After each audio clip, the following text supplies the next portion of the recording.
కొంతమంది జర చేంజ్ అవ్వకపోవటం వల్ల ఈరోజు ఇన్కమ్ రావట్లే వాళ్ళకి. జీవితంలో ఎదగాలంటే క్రమశిక్షణ అవసరం.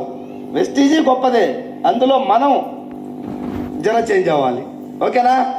సో ఈ టుడేస్ ట్రైనింగ్ క్యాంపు చాలా అద్భుతంగా అనిపిస్తూ ఉంది. సో మరి హాల్ సరిపోక బయట చూడండి టెంట్లు వేసి కూర్చోబెట్టున్నారు పాపం వాళ్ళ ఎండకి.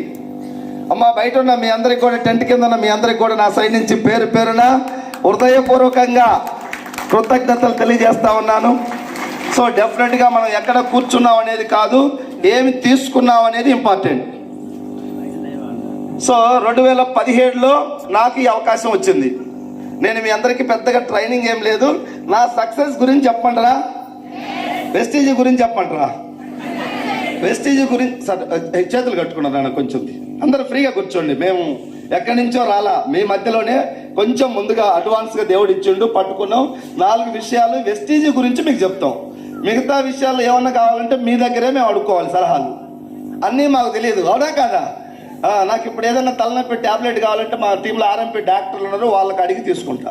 లేదంటే మన సైదుల్ సార్ ఫార్మా నుంచి వచ్చాడు కాబట్టి ఆయనకు అడుగుతా, సార్ ఈ ప్రాబ్లానికి ఏదనేది.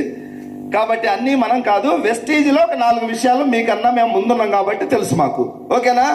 అన్నిట్లలో మేము వీరులో విక్రమార్కులు ఏదో జర్ర గెలిచినాం కాబట్టి ఆ దండ పూలేసిండ్రు, చాలా హ్యాపీగా అనిపిస్తుంది.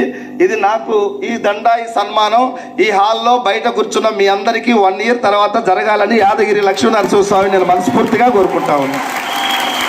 డెఫినెట్గా జరుగుద్ది. ఎందుకు? ఇది ఒక్కరిది కాదు, వెస్టీజ్ అనేది అందరిది. అదే మనం బయట రాజకీయాల్లో చూస్తే ఒక కాన్స్టిట్యున్సీకి ఒక ఎమ్మెల్యే 10 సార్లు అయినా ఆయనే అడుగుతాడు టికెట్, అవునా కాదా? పక్కన వాళ్ళకి ఇస్తాడా, ఏమంటాడా? ఇది ఒకళ్ళది కాదు, ఇది ఈ రోజు మాది, రేపు నీది, ఆ తర్వాత నీ కింద వచ్చే వాళ్ళది. అందరి కోసం వెస్టీజీ.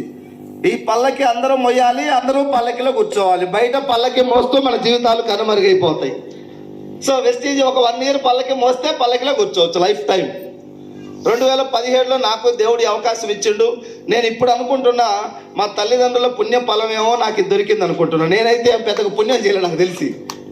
మా తల్లిదండ్రులో లేదా వాళ్ళ తల్లిదండ్రులో లేదా నన్ను కట్టుకున్న నా భార్య చేసుకుందో తెలియదు.